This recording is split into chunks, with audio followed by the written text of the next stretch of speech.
Cümleten selamun aleyküm hanımlar. Divapatik YouTube kanalıma hepiniz hoş geldiniz. Bugün birlikte iki şiş dikişsiz çok güzel bir patik yapacağız. Ben patiğimde piyasada rahatlıkla bulabileceğiniz normal patiklik iplerden kullandım. Şişlerimiz hanımlar 3 numara. Hemen modelimi göstereceğim. İşte hanımlar modelimiz bu şekilde. Yandan düğmeli buğday başağı desenli iki şiş modelim. Modelimizde hiç ip kırma yok. Patiğimizi başlıyoruz ve bitiriyoruz aynı iple. Tabanımız bu şekilde dikişsiz. Gördüğünüz gibi patiğimizin arka bölümü. Bu gördüğünüz sağ ayak hanımlar. Sol ayak ile arasındaki tek fark kemerdeki ilik yeri. Örerken de bunu size göstereceğim. Şimdi birlikte sol ayağı yapacağız. Dediğim gibi sol ayağı yaparken sağ ayağın yapılışını da sizlere söyleyeceğim. Patiğimizi hanımlar 70 ilmek olarak kemer bölümünden başlıyoruz. İpimin ucunda şöyle bir miktar bir ip bırakıyorum. 70 adet ilmeğimi atacağım. Bu şekilde. Bu patik benim elimin ölçülerine göre hanımlar numarayı vermeyi unuttum. 37, 38 ve 39 numara ayaklar için uyumlu oldu. Şimdi 70 ilmeğimizi atalım. 3 ilmeğim oldu. 4, 5, 6, 7, 8, 9, 10. İlk 10 ilmeğimizi attık. Bu şekilde 70 ilmeğimizi atalım gelelim. Evet hanımlar 70 ilmeğimi attım geldim. Hemen şuraya bir düğüm atacağım kenara. Kenarımız sağlam olsun diye. Fazla ipimin ucunu da kesiyorum. Bu aşamada hanımlar haroşa örgü yapacağız. Ben örgümüzün hem ön hem arka yüzünde düz örgü örerek haroşalarımı elde ediyorum. Sizler örgünüzün her iki tarafında ters örgü örerek de haroşalarınızı yapabilirsiniz. İlk ilmeğimi örmeden alıyorum. Bu sıramızda ilmeklerimiz haroşa düz olarak öreceğiz hanımlar. Bu şekilde sırasıyla ilmeklerimi düz öreceğim. 70 ilmeğimizin tamamını haroşa olarak hanımlar örelim gelelim. İlmeklerimi sıra sonuna kadar ördüm hanımlar. Geri dönüyorum. Geri döndüğümüzde ön yüzdeyiz. Ön yüzde olduğumuzu şöyle kabul ediyorum. Başlangıç ipimiz eğer sol taraftaysa ön yüzdeyiz demektir. Bu şöyle baktığımızda hanımlar burada bir diş haroşamız oluştu bile. Tekrar burada ilik açacağız fakat bir diş haroşa daha örmemiz gerekiyor. Yani burada iki diş haroşamızın olması lazım. Şimdi bu aşamada ön yüzdeyim. İlmeklerimi sıra sonuna kadar bu şekilde düz öreceğim. Arka yüzde de yine ilmeklerimizi tekrar düz olarak örelim. Tekrar ön yüzde buluşalım hanımlar. Evet hanımlar bir diş haroşamı daha ördüm. Şimdi burada ön yüzdeyiz. Bakın burada iki diş haroşamız oluştu. İki diş haroşa oluşunca hanımlar ilik açacağız. Eğer ki siz sağ patiği yapıyorsanız şu anda sol patiği yapacağız. Sağ patiği yapanlar için söylüyorum. Kenar ilmeğini örmeden alıyoruz. İkinci ilmeği örüyoruz. 2 ilmek ördükten sonra ipimizi şişimize bir kere dolayıp bir tane ajur yapıp öndeki 2 ilmeği keseceğiz. Bakın iliğimizi burada ajur ile açtık. Kalan ilmekleri düz öreceğiz hanımlar. Sağ patik böyle yapılacak. Yani bu mankendeki model. Şimdi biz sol patiği yapacağız. Bu nedenle sol patiğin iliği de ön yüzde sol taraftan yapılacak. Bakın şimdi sağ patiğinki şu anda ön yüzdeyiz. Sağ kenardan yapılacak. Sol patiğinki de ön yüzde sol kenardan yapılacak. Bu nedenle buradaki ilmeklerimizi öreceğiz hanımlar. Bu şekilde. Şimdi sol patiği yapıyoruz. Hanımlar sol taraftan ilik açacağız. Şişimizde son 4 ilmeğimiz kalana kadar örelim gelelim. Evet hanımlar şişimde son 4 ilmeğim kalana kadar ördüm. Şimdi bu sol patiğim için iliğimi açıyorum. İpimi şişime bir kere doluyorum. Öndeki 2 ilmeğimi kesiyorum. Burada iliğimizi açtık. Kalan 2 ilmeğimi düz örüyorum. Şimdi geri döndük arka yüzdeyiz hanımlar. Arka yüzde yine kenar ilmeğimi örmeden alıyorum. İlmeklerimin tamamını sıra sonuna kadar bakın ilik yaptığım ilmeğim dahil hepsini sıra sonuna kadar haroşa olarak örelim gelelim. Sıra sonuna kadar ilmeklerimi ördüm hanımlar. Geri dönüyorum. Şimdi ön yüzdeyiz. Sol patiğimizin ilik sol kenarda kaldı. Sağ patik yapanların da ilikleri gösterdiğim gibi bu sağ kenarda oluyor. Bakın burada da 3 diş haroşamız oluştu. Şimdi ön yüzdeyim. Yine ilmeklerimizi bu şekilde hanımlar sıra sonuna kadar böyle haroşa örelim. Bu şekilde sıra sonuna kadar örüp gelelim.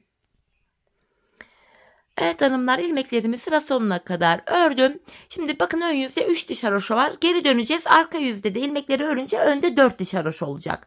Ben şimdi sol patiği yaptığım için burada kemer kesimini yapacağım. 22 ilmeğimi keseceğim. Sol patiği yapanlar şimdi ilk 22 ilmeği kesecekler.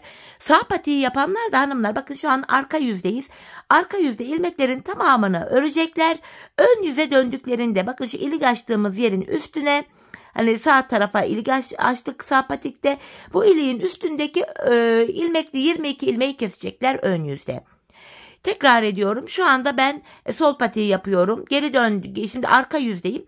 Arka yüzde sol patiğin ilk 22 ilmeğini keseceğim. Kemer oluşturacağım. Bakın ilikli bölümde kemer olacak. Sağ patiği yapanlar sıra sonuna kadar örecekler haroşa olarak. Geri döndüklerinde ön yüzde ilk 22 ilmeği kesecekler hanımlar. Sağ patiğin tek farkı bu. Sonrasında patiğin diğer bölümleri zaten birebir aynı. Şimdi 22 ilmeğimi ikişer ikişer toplayarak kesiyorum. Şu birinci ilmeğim, 2, 3, 4, 5, 6, 7, 8, 9, 10, 11, 12, 13, 14, 15, 16, 17, 18, 19, 20, 21 ve 22. Kenardan 22 ilmeğimi kestim. Bakın kemerimiz oluştu buraya, ilikli tarafa. Şimdi hanımlar 70 ilmeğimiz vardı. 22'sini kestik. 48 ilmeğim kalıyor. Bu ilk ilmeği aldım. Diğer ilmeklerimi sıra sonuna kadar 48 ilmeğimizi haroşa olarak örelim gelelim. Sıra sonuna kadar ilmeklerimi ördüm hanımlar. Şimdi geri dönüyoruz. Burada 4 diş haroşamız oluştu. Sağ patiği yapanlar şimdi buraya kadar örecekler ve ilk 22 ilmeği kesecekler. Kalan ilmeklerini haroşa olacak şekilde örecekler. Şimdi bu 48 ilmek üzerinden modeli kuracağız. Model kurulumu hem sağ patikte hem sol patikte 48 ilmek üzerine aynı şekilde kuruluyor hanımlar. Buğday başağı modelimizi yapacağız. Şu arka bölümdeki, şuralardaki. Şimdi öncelikle hanımlar, buğday başağı modelim için öncelikle kenar ilmeğimi örmeden aldım. Yanına 1, 2 ilmek ters ördüm. 2 tane ters ördüm kenar ilmeğimden sonra. 3 ilmek düz örüyorum. Model arasında, bu buğday başağı modelimiz 3 ilmeğe kuruluyor. Model arasında 2 tane tersim var. 1, 2. 3 ilmek düz örüyorum. Model arası için 2 ters. 3 düz, 2 ters. 3 ilmek düz, 2 tane ters. 3 ilmek düz, 2 ters. 3 ilmek düz, 2 ters. Ön yüzde bakın modelimizi yapıyoruz. Devam ediyorum. 3 düz, 2 tane ters. Yeniden 3 ilmek düz, 2 ters. 3 ilmek düz örüyorum. Yanına bir tane ters ördüm. Ön yüzdeyim. Son kenar ilmeğimi de düz olarak ördüm. Modelimizi hanımlar ön yüzde kurduk. Şimdi arka yüzdeyiz. Arka yüzde ilmeklerimizi gördüğümüz gibi öreceğiz. Düz ilmekleri düz, tersleri ters. Kenar ilmeğimi örmeden aldım. Yanında bir düzüm var, düz ördüm. Bakın ilmekler burada belli. 3 ters. Ön yüzde düz ördüğüm ilmekleri arka yüzde ters düşüyor. Bu şekilde 3 ters, 2 düz. Ters ilmeklerimi ters örüyorum. Bakın 3 tane tersim var, 2 tane düzüm. Yine 3 tane tersim var, 2 düz. 3 ilmek tersim var, 2 düz. 3 ilmek tersim var, 2 düz. 3 tane tersim var, 2 tane düz. 3 ters, 2 düz. 3 ters, yanında 2 düz ve arka yüzde kenar ilmeğimi ters olarak ördüm, sıramı tamamladım. Şimdi hanımlar aynı işlemi yine tekrar edeceğiz. İlmekleri gördüğümüz gibi öreceğiz. Modelin ilk sırasına mahsus bu. Tekrardan kenar ilmeğimi aldım. 2 tersimi ters örüyorum. Bakın 3 de düz. Aradaki 2 tersimi ters örüyorum. 3 düz, 2 ters. Bu şekilde hanımlar ilmeklerimizi gördüğümüz gibi şu an ön yüzdeyiz. Bakın başlangıç ipi sol tarafta. Gördüğümüz gibi örelim sıra sonuna kadar. Arka yüzde de yine gördüğümüz gibi ilmeklerimizi ters ilmekleri ters, düz ilmekleri düz olacak şekilde örelim. Ön yüzde buluşalım. Evet hanımlar, ön yüzde ve arka yüzde ilmeklerimi gördüğüm gibi ördüm. Geldim tekrar ön yüzdeyiz. Model kurulumuna başlayacağız. Kenar ilmeğimi yine örmeden aldım. Aralardaki ters ilmeklerimiz ters örülecek. 3'er tane düz ilmek üzerine modeli kuracağız. 3 düz ilmeğim var hanımlar. Bu tam ortadaki ilmeğimin 3 ilmek altına ineceğim. Bakın 3 ilmeğim var. Ortadaki ilmeğimin 1, 2, 3 ilmek altına girerek buradan uzunca bir ilmek çıkarttım. Aradaki 3 ilmeğimi düz örüyorum. Bakın uzun ilmeğim şişimde bekliyor. Tekrar aynı yere girerek bir ilmek daha çıkartıyorum. Aralarda 2 tersimiz ters örülüyor. İkinci modeli yapalım. Ortadaki ilmeğimin 1, 2, 3 ilmek altına girerek uzun bir ilmek çıkarttım. Aradaki 3 ilmeğimi düz örüyorum. Ve aynı yere girerek bir ilmek daha çıkartıyorum. Bu şekilde. Arada 2 tersim var. Yeniden bakın 3 ilmek var. Ortadaki ilmeğimin 1, 2, 3 ilmek altına girdim. Bir ilmek çıkarttım. Ortadaki 3 ilmeğimi örüyorum. Tekrar aynı yere girerek bir ilmek daha çıkartıyorum. Arada 2 tane tersim var. Diğer modeli yapalım. 3. Ortadaki ilmeğimin 1, 2, 3 ilmek altına giriyorum. Uzun bir ilmek çıkarttım. 3 ilmek düz örüyorum. Tekrar aynı yere girerek bir ilmek daha çıkartıyorum. Arada 2 tane tersimiz var. Model kurulumu böyle. Yeniden bakın ortadaki ilmeğimin 3 ilmek altına inip bir ilmek çıkarttım. 3 ilmeğimi örüyorum ve aynı yere girerek bir ilmek daha çıkartıyorum. Aradaki 2 tersimi ters olarak ördüm. Diğer modele geldik. Ortadaki modelimin ilmeğimin 3 ilmek altına indim. Oradan bir ilmek çıkartıp aradaki 3 ilmeğimi ördüm. Tekrar aynı yere girerek bir ilmek daha çıkarttım. Arada 2 tersim var. Bu şekilde. Şimdi bir diğer modeli yapıyoruz. Ortadaki ilmeğimin 3 ilmek altına girerek uzun bir ilmek çıkarttım. 3 düz ilmeğimi yine düz örüyorum ve aynı yere tekrar girerek bir ilmek daha çıkarttım. Arada 2 tane ters ilmeğim var. Diğer modele geldik. Ortadaki ilmeğimin 3 ilmek altına inerek bir ilmek çıkartıyorum.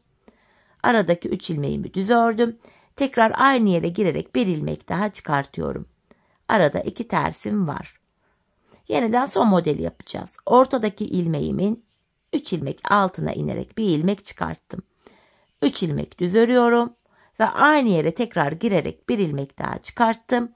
Yanında bir ilmek tersimi ördüm. Son bir kenar ilmeğimi düz olarak örüyorum. Ön yüzde modeli yaptık. Şimdi arka yüzdeyiz hanımlar. Arka yüzde yine kenar ilmeğimi örmeden alıyorum. Bakın burada bir düz ilmeğim var. Düz ördüm. İpi kendime doğru alıyorum hanımlar.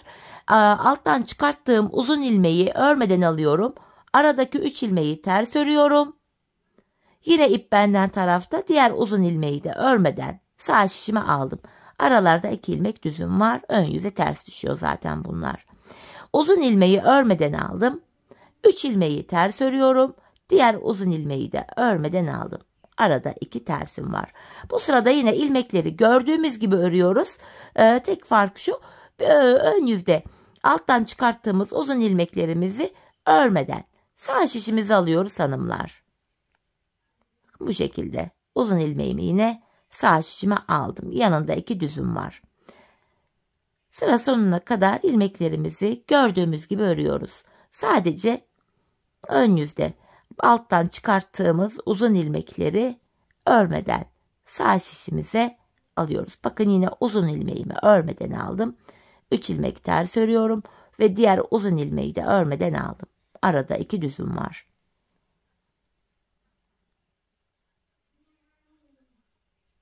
Son modelimi yapıyorum. Uzun ilmeğimi aldım. 3 ilmek ters örüyorum ve diğer uzun ilmeği de örmeden aldım. Yanında 2 düzüm var ve arka yüzdeyim. Kenar ilmeğimi ters örüyorum. Şimdi ön yüzdeyiz hanımlar. Bu sırada ilmeklerimiz toplanacak. Şöyle ki yine kenar ilmeğimi aldım. 2 ters ördüm yanına. Alttan aldığım uzun ilmek ile ilk düz ilmeğim, ikisini birlikte keserek örüyorum. Ortadaki bir ilmeğimi düz ördüm. Alttan çıkarttığım yine uzun ilmek vardı. Bunu alıyorum hanımlar. 3. ilmeğimin önüne gelecek şekilde şöyle bırakıyorum. İkisini keserek örüyorum. Arada 2 tersim var. Şimdi ikinci modeli yapacağız. Uzun ilmek ile ilk ilmek, ikisini birlikte keserek ördüm. Ortada bir ilmek düzüm var. Bu ikinci uzun ilmeği de 3. ilmeğin önüne bırakıyorum. İkisini keserek örüyorum. Arada 2 tersim var. Bu uzun ilmek ile bakın ilk düz ilmeğimi birlikte keserek ördüm. Ortadaki bir ilmeğimi düz örüyorum. Bu ikinci uzun ilmeği de 3. ilmeğin önüne getirip ikisini keserek örüyorum. Arada 2 ters ilmeğim var. Modele bu şekilde devam ediyoruz hanımlar. Alttan çıkarttığımız uzun ilmekleri bu sıramızda ön yüzde toplamış oluyoruz. Yine bu uzun ilmeği 3. ilmeğimin önüne şöyle bırakıyorum. Şöyle ikisini keserek ördüm. Arada 2 tersim var. Sıra sonuna kadar bu işleme devam ediyoruz hanımlar. Modelimin kurulumu hepi topu bu kadardı. Sadece ilk sırada ilk modeli kurarken 4 sıra ilmeklerimizi 3 düz 2 ters olacak şekilde ördük. Sonrasında bu işlem geçerli değil. Birazdan göstereceğim. Yine bu ikinci uzun ilmeğimi 3. düz ilmeğimin önüne bıraktım. İkisini keserek örüyorum. Arada 2 tersim var. Sonuncu modeli de yine diğerleriyle aynı şekilde yapıyoruz. Bir ters ördüm ve kenar ilmeğimi ön yüzdeyim düz olarak ördüm. Bakın ilk modeli oluşturduk hanımlar. Şimdi geri dönüyorum. Modelimizde arka yüzdeyiz. Arka yüzde ilmekleri gördüğümüz gibi örüyoruz. Kenar ilmeğimi aldım. Bir düzüm var. Düz ördüm. Bu aşamada 3 ters 2 düz. 3 ters 2 düz. İlmekleri gördüğümüz gibi örüyoruz. Sıra sonuna kadar ilmekleri gördüğümüz gibi örelim gelelim. Evet hanımlar, sıra sonuna kadar ilmekleri gördüğüm gibi ördüm, ön yüzdeyim. Şimdi hemen ikinci modelin kurulumunu yapacağız hanımlar. Modelin biri biter bitmez bir diğerini kuracağız. Yine kenar ilmeğimi örmeden aldım. Bir tersimi ters ördüm. Bakın önde burada 2 ters ilmeğim vardı. 2 tersimi ördüm. Bakın burada 3 ilmek var, düz ilmek. Ortanca ilmeğimin 3 ilmek altına ineceğim. 1, 2, 3. Buradan bir ilmek çıkartıyorum. Ortadaki 3 ilmeğimi düz örüyorum. Tekrar aynı yere girerek bir ilmek daha çıkartıyorum böyle alttan. Arada 2 tersim var. Yeniden 3 düz ilmeğim var. Ortanca ilmeğimin 3 ilmek altına inerek bir ilmek çıkarttım.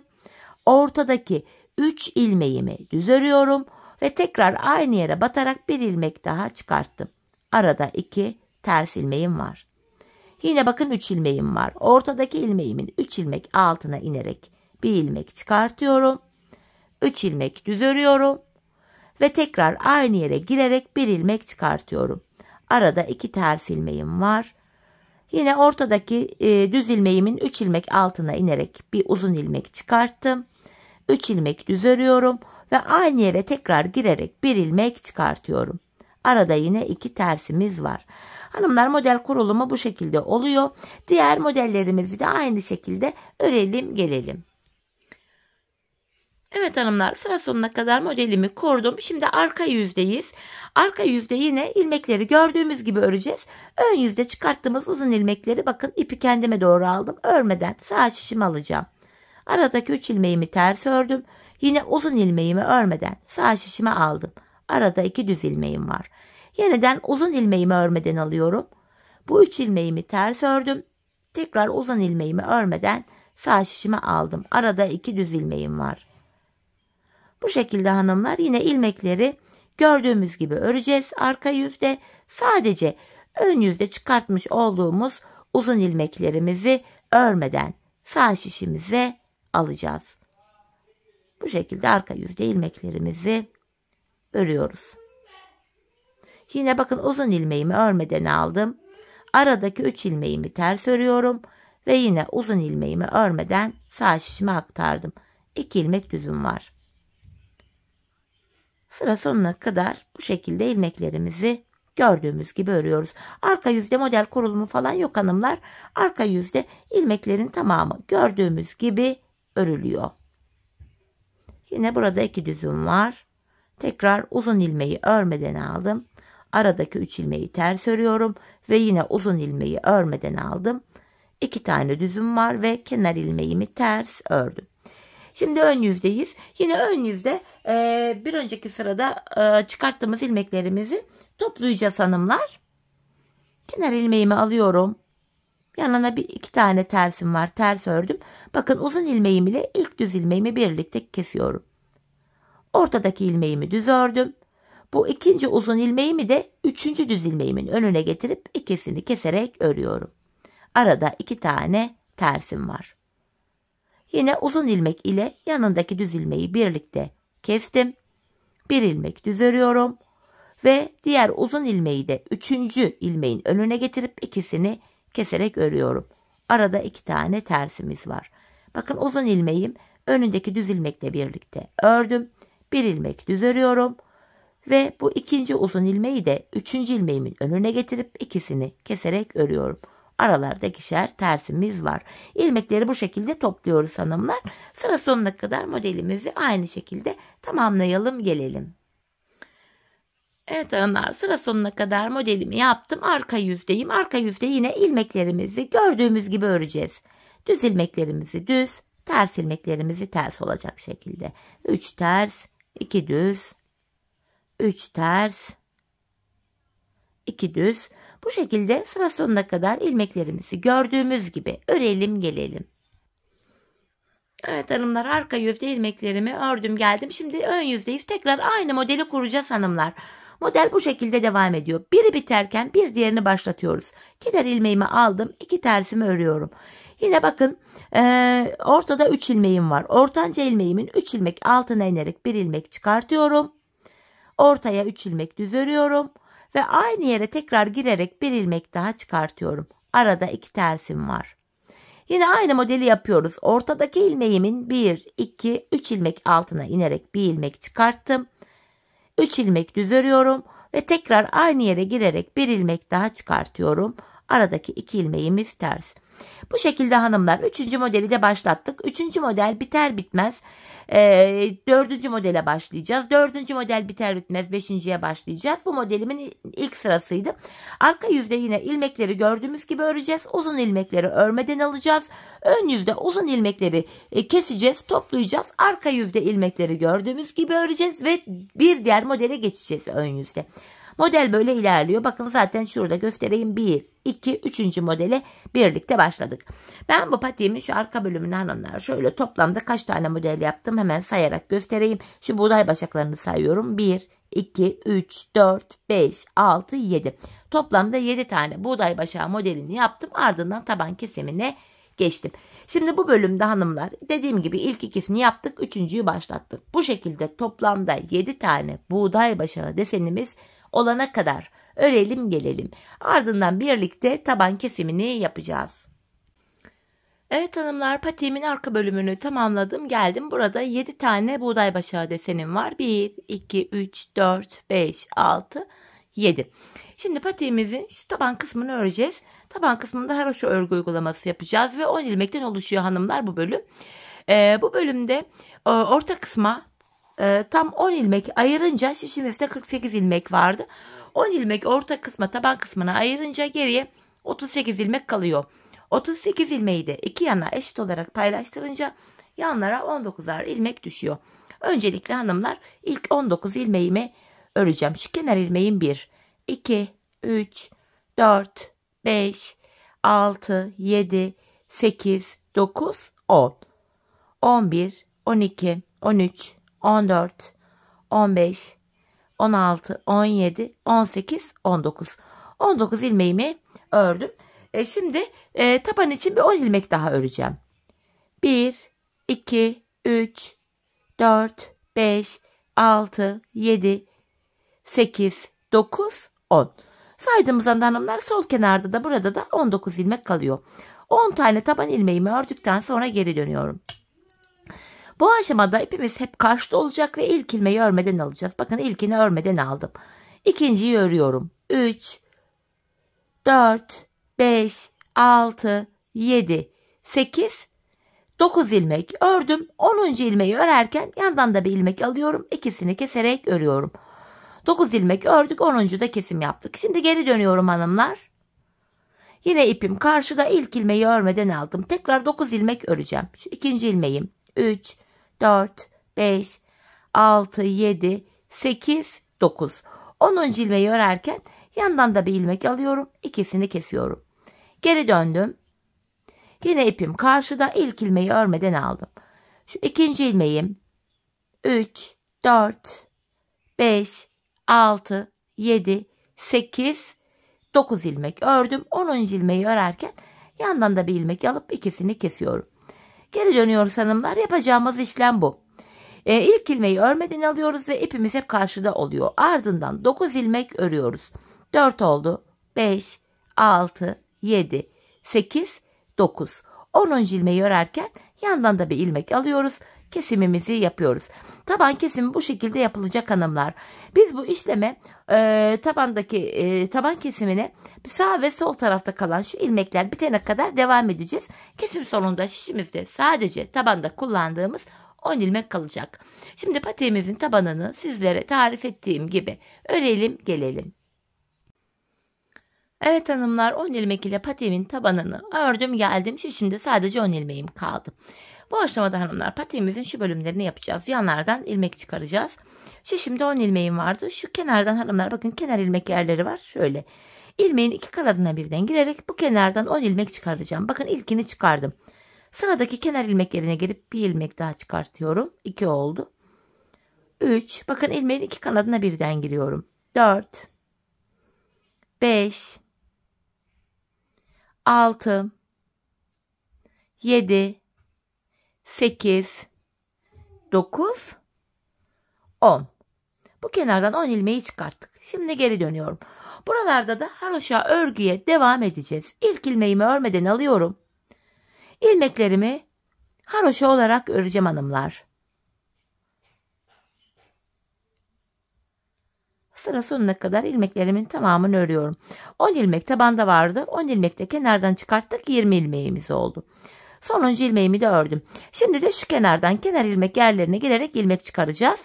Bu taraftan ilmek çıkartırken hanımlar arkadan girerek çıkaracağız. Bakın.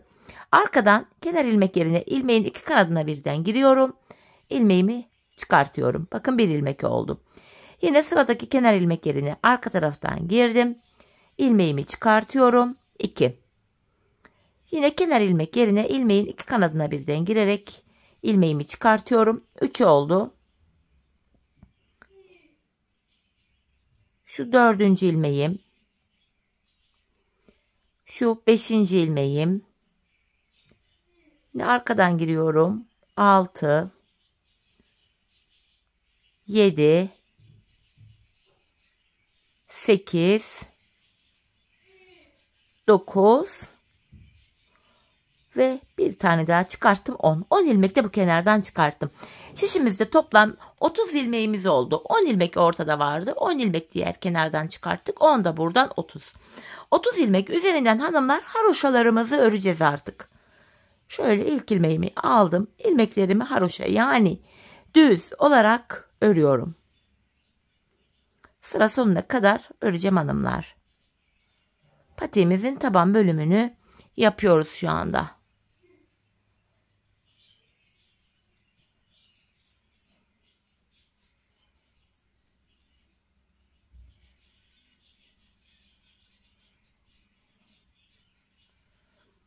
Yine sonuncu ilmeğimi de ördüm. Geri dönüyorum. Bakın arka yüzdeyiz. Yine ilmeklerimizi haroşa olacak şekilde örüyoruz. Kenar ilmeğimi örmeden aldım. Diğer ilmeklerimi sıra sonuna kadar haroşa olarak örmeye devam ediyorum.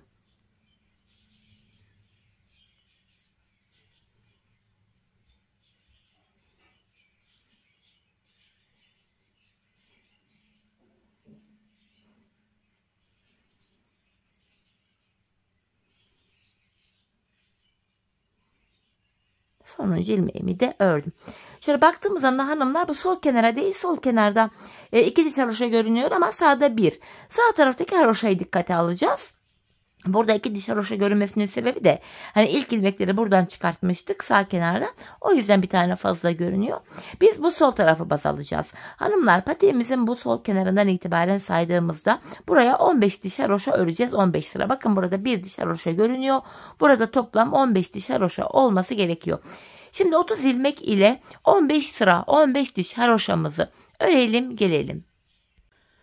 Evet hanımlar, buraya 30 ilmek ile 15 diş haroşamı ördüm. Şimdi bu burun kısmı için kesimlerimiz olacak. Kesimlerimizi ilk 2 ilmeği ördükten sonra yapacağız. Bu sağ kenarda, sol kenarda da son 4 ilmek kalana kadar öreceğiz. Öyle yapacağız. Hemen göstereyim sizlere nasıl yapıldığını. Hemen ön yüzdeyim. Bakın kenar ilmeğimi aldım. İkinci ilmeğimi örüyorum. Ardından öndeki 2 ilmeğimi kesiyorum. Bakın ilk kesimimi yaptım. Şimdi son 4 ilmeğim kalana kadar öreceğim hanımlar. Yine haroşalara devam ediyoruz.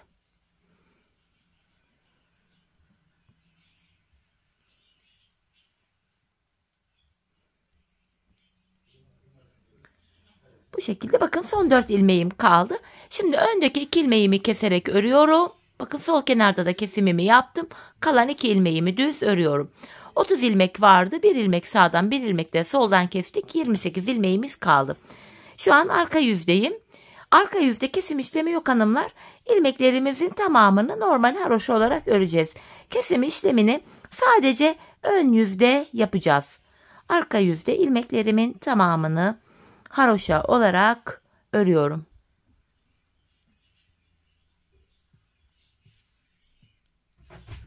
Bu şekilde. Sonuncu ilmeğimi de ördüm. Şimdi geri dönüyorum. Ön yüzdeyim. Kesimlere aynı şekilde devam edeceğiz. Kenar ilmeğimi alıyorum. İkinci ilmeğimi ördüm. Ardından öndeki 2 ilmeğimi kesiyorum. Şimdi son 4 ilmek kalana kadar öreceğim. Sol kenardan da kesimimi yapacağım hanımlar.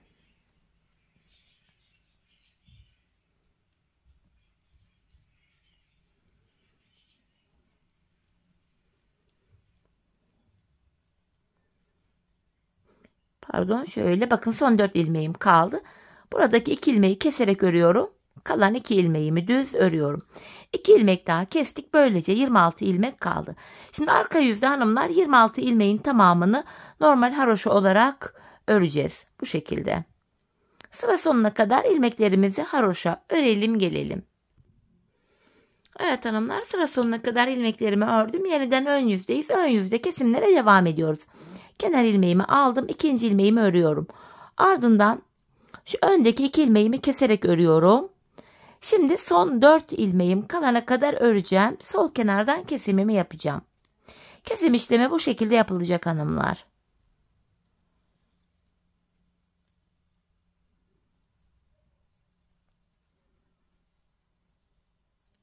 Bakın son 4 ilmek kaldı.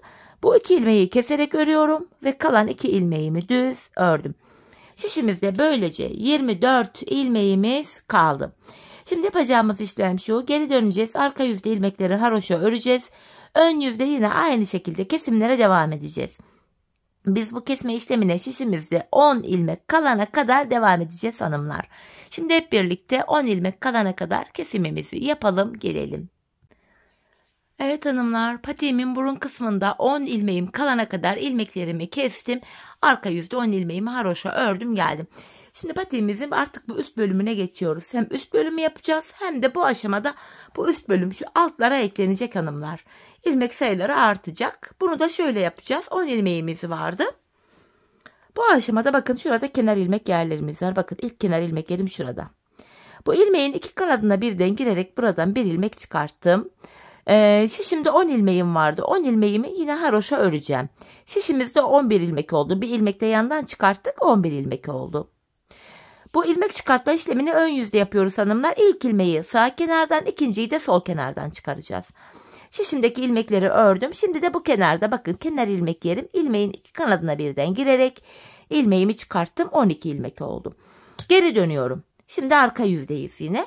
Arka yüzde ipimiz karşıda ve ilk ilmeği örmeden alıyoruz. İlmeklerin tamamını haroşa örüyoruz. İlmek çıkartma işlemini sadece ön yüzde yapıyoruz hanımlar. Arka yüzde ilmekler normal haroşa örülüyor. Sonuncu ilmeğimi de ördüm. Geri dönüyorum. Şimdi bir diğer kenar ilmek yerine gireceğim. Sıradaki bakın. İlmeğin iki kanadına birden giriyorum. İlmek çıkarttım. Şişimde 12 ilmek vardı. Bir ilmek de buradan çıkarttım. Şöyle. 13 ilmek oldu. Şimdi şişimdeki diğer ilmeklerimi öreceğim. Ardından da sol kenardan ilmeğimi çıkaracağım. Sonuncu ilmeğimi de ördüm. Şimdi burada sıradaki kenar ilmek yerim bakın burası. Buraya girerek bir ilmek de buradan çıkarttım. Şişimde 14 ilmeğim oldu. Şimdi geri dönüyorum. Yine arka yüzdeyim. İpim karşıda, ilk ilmeği örmeden aldım. İlmeklerimi haroşa örüyorum tamamen.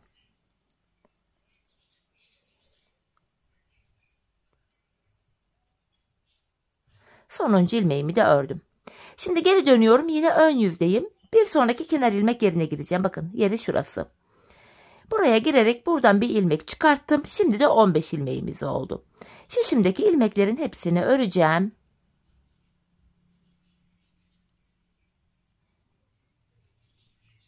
Şu 15. ilmeğim, sonuncu ilmeğim, bunu da ördüm ve hemen bu kenardan da sıradaki kenar ilmek yerine girip bir ilmek çıkartıyorum. Şimdi de 16 ilmeğimiz oldu. Bunun kısmını bu şekilde yapacağız hanımlar. Şimdi geri döneceğiz. Yine ipimiz karşıda olacak ve ilk ilmeği örmeden alacağız. Sıra sonuna kadar ilmekleri öreceğiz. Ön yüze geldiğimizde de sıradaki kenar ilmek yerine girerek ilmekler çıkaracağız.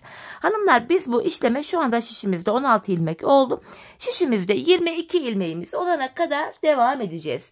Şimdi hep birlikte şişimizde 22 ilmek olana kadar patiğimizin şu burun kısmını örelim gelelim. Evet hanımlar, 22 ilmeğim olana kadar bu bölümü ördüm geldim. Artık 22 ilmek olarak patiğimizin üst bölümünü yapacağız. Bu desenimizi de kuracağız. Patiğimizin arkasına kurduğumuz buğday başağı desenimizi ön yüzde de uygulayacağız. Şimdi 22 ilmeğim oldu. İlk ilmeğimi sağdan, ikinciyi de soldan çıkartmıştım. Şimdi geri dönüyorum. 22 ilmek üzerinden nasıl yapılır? Şimdi göstereceğim. Yine ipim karşıda, ilk ilmeği örmeden aldım. İlmeklerimi hanımlar şu an arka yüzdeyim, örüyorum. 22 ilmeğim var. İlmeklerimi örüyorum. Hanımlar son 2 ilmeğim kalana kadar öreceğim. Bakın şişimde son 2 ilmeğim kaldı. Bu aşamada son 2 ilmeğimin ikisini birlikte keserek örüyorum. 21 ilmek kaldı. Kesim yaptım. Şimdi geri dönüyorum. Ön yüzde yine sıradaki kenar ilmek yerine, yani şuraya girerek ilmek çıkartıyorum. Tekrar hanımlar burada 22 ilmeğimiz oldu. Kestiğimiz ilmeği yandan çıkarttık. İlmek sayısı tekrar 22 oldu. Şimdi buğday başağı modelimizi yapmaya başlayacağız. Tabanımızı oluşturacağız önce. İlmek çıkarttım. Yanındaki bir ilmeğimi ters örüyorum. Buğday başağı modelimiz 3 ilmeğe kuruluyordu. 3 düz, model arası için 2 ilmek ters. 3 ilmek düz örüyorum. Model arası için 2 ilmek ters. 3 ilmek düz örüyorum. Model arası için 2 ilmek ters. Son 2 ilmeğim kalana kadar devam edeceğim. 3 ilmek düz örüyorum. 2, 3. Son 2 ilmeğim kaldı. Ters denk geldiği için bu defa son 2 ilmeğimi tersten kesiyorum hanımlar. Yine 21 ilmek kaldı ve sıradaki kenar ilmek yerine şuraya girerek buradan bir ilmek çıkarttım. Şimdi geri dönüyorum hanımlar. Yine ipimiz karşıda ve ilk ilmeği örmeden aldık. İlmekleri gördüğümüz gibi öreceğiz. Yanında bir düzüm var. 3 tane tersim. Devamında 2 düz, 3 ters. İlmekleri gördüğümüz gibi örüyoruz. 2 düz, 3 ters. Son 2 ilmek kalana kadar yapacağız hanımlar. 2 düz, 3 ters. Ve son 2 ilmeğim düz denk geldi. İkisini düzden keserek ördüm. Kesim yaptım. Geri dönüyorum. Ön yüzdeyim ve sıradaki kenar ilmek yerine girip hemen şuradan ilmeğimi çıkartıyorum. Tekrar 22 ilmeğimiz oldu. İlk modele başlarken 4 sıra ilmekleri gördüğümüz gibi örüyorduk. Yine kenar ilmeğimi aldım. Bir tersim var. Ters ördüm. Tekrar 3 düz, 2 ters, 3 düz, 2 ters, 3 düz, 2 ters, 3 düz ve son 2 ilmeğim ters denk geldi. Tersten kesiyorum ve sıradaki kenar ilmek yerim burada. Buraya girerek bir ilmek çıkartıyorum. Şimdi arka yüzdeyiz hanımlar. Yine ipim karşıda ve ilk ilmeğimi örmeden aldım. Yanında bir tane düzüm var. Arka yüzde yine ilmekleri gördüğüm gibi örüyorum. 3 ters, 2 düz, 3 ters, 2 düz, 3 ters, 2 düz, 3 ters ve son 2 ilmeğimi düzden kesim yapıyorum. Geri döndüm. Sıradaki kenar ilmek yerine girerek buradan şöyle bir ilmek çıkarıyorum. Yeniden 22 ilmeğimiz oldu. 4 sıra hanımlar ördük. Şimdi model kurulumunu yapacağız. Hemen yanındaki bir tersimi ters ördüm. Ortada 3 ilmek var. Bu ortanca düz ilmeğimin 1, 2, 3 ilmek altına girerek uzun bir ilmek çıkartıyorum. Bu 3 ilmeğimi düz örüyorum. Tekrar aynı yere girerek bir ilmek çıkartıyorum. Aradaki 2 tersimi örüyorum hanımlar. Devam ediyorum. Diğerini yapacağım. Ortadaki düz ilmeğimin 3 ilmek altına girip bir ilmek çıkarttım. 3 ilmek düz örüyorum. Ve aynı yere girip bir ilmek daha çıkarttım. Arada 2 tersim var. Diğer modeli yapacağım. Ortadaki düz ilmeğimin 3 ilmek altına inip bir ilmek çıkarttım. 3 ilmek düz örüyorum. Ve yine aynı yere girerek bir ilmek daha çıkartıyorum. Arada 2 tane tersim var. Arka bölümde yaptığımız modelin aynısını bu üst bölüme de yapıyoruz. Sonuncu modelimi yapacağım. Ortanca ilmeğimin 3 ilmek altına inip bir ilmek çıkarttım. Buradaki 3 ilmeği düz örüyorum. Ve aynı yere girip bir ilmek daha çıkartıyorum. Son 2 ilmeğimi yine tersten kestim. Ve sıradaki kenar ilmek yerine girerek bir ilmek çıkartıyorum. Böylece patiğimizin üstü tabana ekleniyor. Geri döndüm. Arka yüzdeyiz. Arka yüzde ilmekleri gördüğümüz gibi örüyoruz. İpim karşıda, ilk ilmeği örmeden aldım, bir düz örüyorum. İpi kendime doğru aldım. Ön yüzde çıkarttığımız uzun ilmekleri örmeden alıyoruz. Diğer ilmekleri gördüğümüz gibi örüyoruz. Bakın uzun ilmeğimi örmeden aldım. 2 düzüm var. Tekrar uzun ilmeğimi örmeden aldım. 3 ters. Yine uzun ilmeğim var. Örmeden alıyorum. 2 düz. Bu şekilde ilmeklerimizi arka yüzde gördüğümüz gibi örüyoruz. Uzun ilmeklerimi örmeden alıyorum hanımlar sadece. Diğer ilmekleri gördüğüm gibi örüyorum. Son 2 ilmeğimi düzden keserek ördüm. Geri dönüyorum ön yüzde. Yine sıradaki kenar ilmek yerine girerek şöyle bir ilmek çıkarttım. Yanında bir tersim var. Şimdi bu aşamada uzun ilmekleri toplayacağız. Uzun ilmeğimi önündeki ilmekle birlikte keserek örüyorum. Ortadaki ilmeğimi düz ördüm. Bu ikinci uzun ilmeğimi de üçüncü ilmeğimin önüne getirip ikisini keserek örüyorum. Aradaki 2 tersim ters. İkinci modeli yapacağım. Uzun ilmeğim ile ilk düz ilmeğimi birlikte ördüm. Ortadaki bir ilmeğimi düz ördüm. Ve bu ikinci uzun ilmeğimi de üçüncü ilmeğin üzerine getirip ikisini kesiyorum. Arada 2 tane ters ilmeğim var. 2 tersimi ters örüyorum. Yine bakın bir uzun ilmekle düz ilmek keserek ördüm. Ortadakini düz örüyorum. Ve bu ikinci uzun ilmeği de üçüncü ilmeğin önüne getirip ikisini kesiyorum. Arada 2 tersim var. Sonuncu modeli de aynı şekil yapıyoruz hanımlar artık. Bu şekilde. Son 2 ilmeğim ters. Tersten keserek örüyorum. Ve sıradaki kenar ilmek yerine girerek ilmeğimi çıkarttım.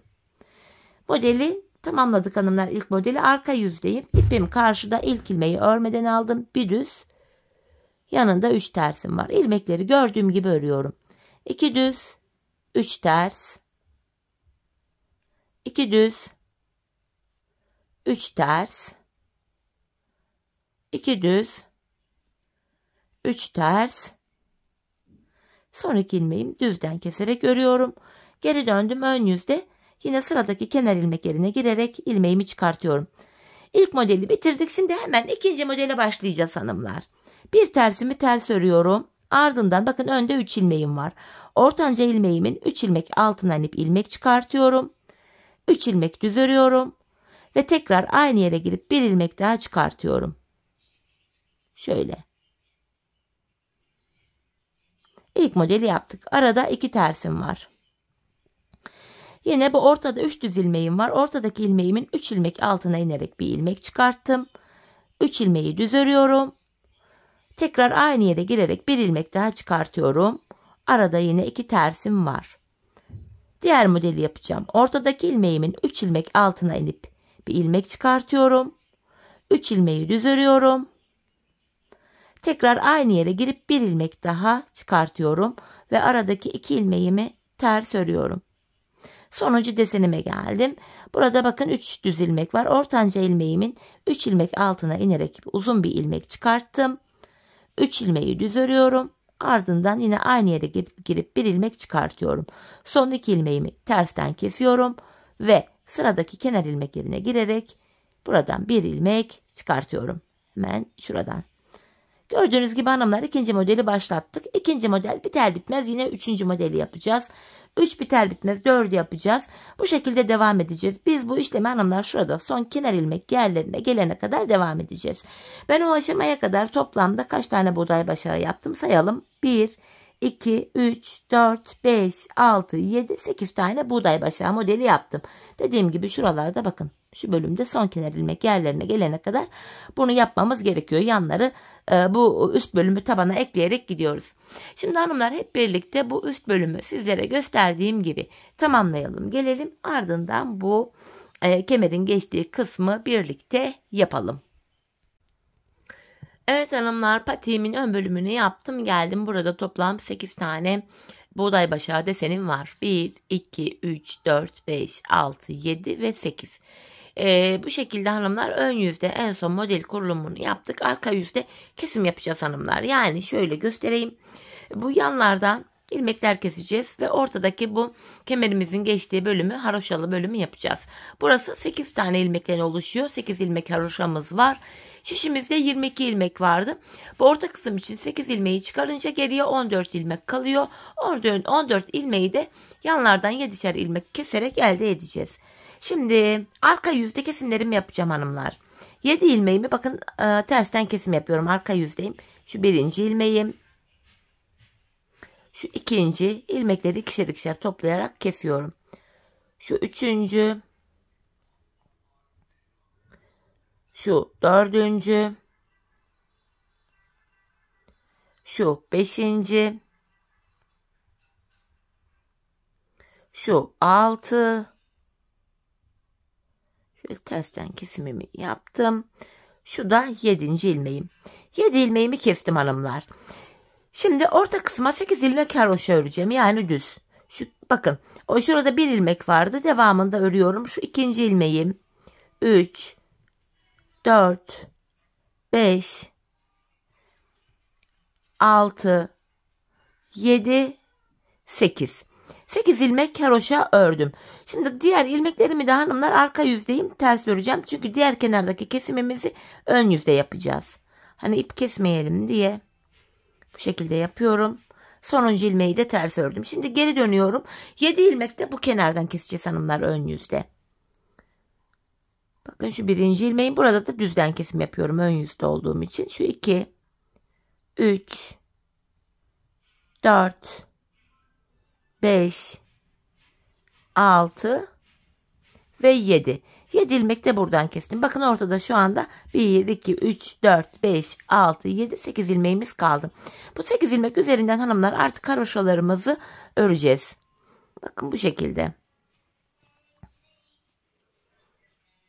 8 ilmeğimi ördüm. Geri dönüyorum hanımlar. Arka yüzdeyim. Arka yüzde de yine ilmeklerimi haroşa olarak öreceğim. Bu 8 ilmek üzerinden ilmeklerimizi haroşa olarak örüyoruz. Şimdi tekrar geri döndüm. Şöyle baktığımızda hanımlar burada şöyle bakıyoruz. 1, 2 diş haroşamız oldu. Bakın şurada 1 ve 2. Ben bu bölüme bakın bunu 2'ye katlıyoruz. Bu bölüme ben 13 diş 13 sıra haroşa ördüm hanımlar.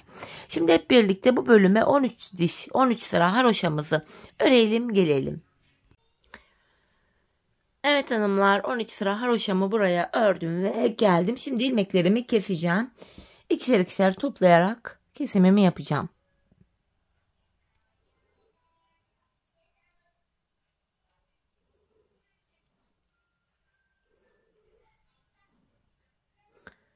Bütün ilmeklerimi kestim. Burada bir tane ilmeğimiz kaldı. Şimdi hanımlar, yapacağımız işlem şu: patiğimin şu kenarına komple çevresine sık iğne tekniğini kullanarak kenar oyası gittim.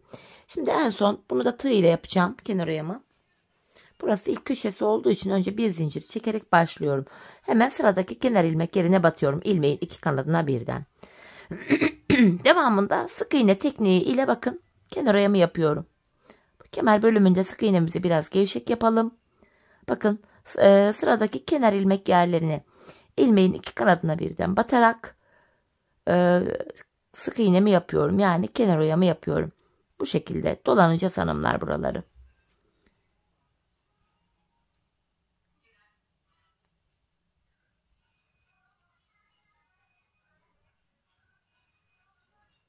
Şöyle. Bakın sırayla kenar ilmek yerlerine batıyorum. Şimdi bu bölüme geldik. Yine burada da sık iğne yöntemiyle kenar oyamıza devam edeceğiz hanımlar. Sırasıyla kenar ilmek yerlerine batarak bu işlemi yapacağız. Hanımlar bakın, biz bu işlemi nereye kadar yapacağız? Şu bölümü yapacağız. Sonra şu kenarımız var. Sonra kenar bölümünde buraları. Sonra şu kenar yapacağız. Bu bilek kenarını, burayı bu şekilde dolanacağız. En son burası ve yine bu ucu, bakın kemer geçireceğimiz yer en son bu. En son şu bölüme kadar bu şekilde sık iğne yöntemiyle patiğimizin kenarını yapalım gelelim. Evet hanımlar, patiğimin çevresini sık iğne yöntemi ile bu şekilde dolandım. Dolana dolana yine bu orta bölümdeki haroşalı yere geldim. Bu aşamada hanımlar yine burada dikiş yapmayacağız. Arka tarafa doğru, bakın haroşanın başlangıcının olduğu yere doğru şöyle buraları birleştirerek gideceğim tığım ile. Dikiş kullanmak istemedim ben. Sırasıyla bakın bir buraya giriyorum. Bir de buranın başladığı şöyle. Bakın haroşalı yer var. Bir oraya giriyorum. Burayı birleştiriyorum hanımlar. Tığ ile birleştirme işlemini bu bölümde yapıyorum. Şöyle. Diker gibi adeta tığ ile topluyoruz.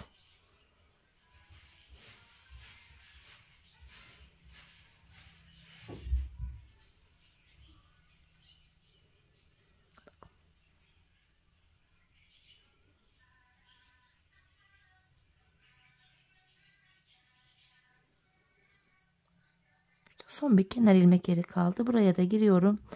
Onu da şöyle arkadan birleştiriyorum. Buraya iki tane sıkı bir zincir çektim. İpimi kesiyorum. Bakın hanımlar, bu bölümü böyle tığ yöntemi tığımız ile birleştirdik. Dikişe gerek kalmadan hemen şu ipimin ucunu gizleyeyim arka bölüme. Şöyle ilmek aralarından geçirerek. Sadece düğme dikim işimiz kaldı hanımlar. Düğmemizi dikeceğiz. Şöyle. Patiğimizin bu bölümünü tamamladık hanımlar. Bu aşamada zaten şu kemerimiz bu diktiğimiz yerin içinden şöyle geçecek. Bakın. Şunu şöyle aradan geçiriyoruz. Ve tam karşıya şuraya düğmemizi dikeceğiz. Elimde şöyle bir düğmem vardı. Ben böyle bir düğme kullandım. Normal patiğimde kullandığım ipim ile normal düğme dikişini gerçekleştireceğim şimdi. Hemen şu uca şöyle girerek düğmemi sabitleyeceğim.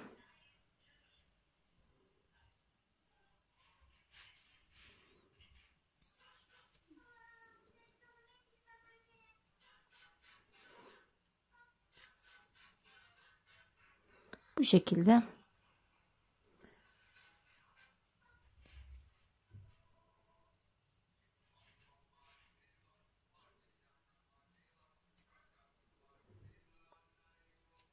İpim de kalın olunca düğmenin deliği hemen kapandı. Kalın iple yaptım çünkü. Şöyle. Artık hanımlar devam etmeyeyim. Şöyle alttan şeyimi çekeceğim ipimi. İğneden de çıktı zaten. Ne zaman böyle patiklerimde elime iğne alsam ya beceremiyorum ya dikemiyorum. Benim iğneyle de aram hiç iyi değil. Şöyle arkaya şöyle biraz sıkılıyorum düğümleyerek ipimin ucunu. Artık bunu da kesiyorum hanımlar. Evet. Patiğimizi bitirdik hanımlar. Bu sol ayağımızdı. Sol ayak ile sağ ayak arasındaki tek fark şu, o kemerlerin yönüydü zaten. Hemen manken ayağıma da giydireyim. Patiğimizi bir de net olarak ayakta görelim. Bakın zaten haroşalı model olduğu için gayet esnek oluyor bu tarz modeller. Ayağı sarıyor. Gayet güzel, farklı, şık bir patik oldu. Buğday başağı deseni de patiğimize çok yakıştı. Hemen bakın şu iliğinden geçirerek düğmemi de takacağım. Şöyle bir düzeltelim. Tabanımızı, topuğumuzu şöyle bir. Makine plastik kaygan olduğu için kayıyor. Evet. Kenarında düzelttik. Bakın. Patiğimiz bu şekilde gördüğünüz gibi çok şık, çok güzel, zarif bir model oldu. Evet hanımlar, yine birlikte güzel bir modelin daha sonuna geldik. Umarım sizlere faydalı, hoş bir video olmuştur. Yeni modellerde, yeni videolarda buluşmak dileğiyle. Şimdilik hoşça kalın, sağlıcakla kalın.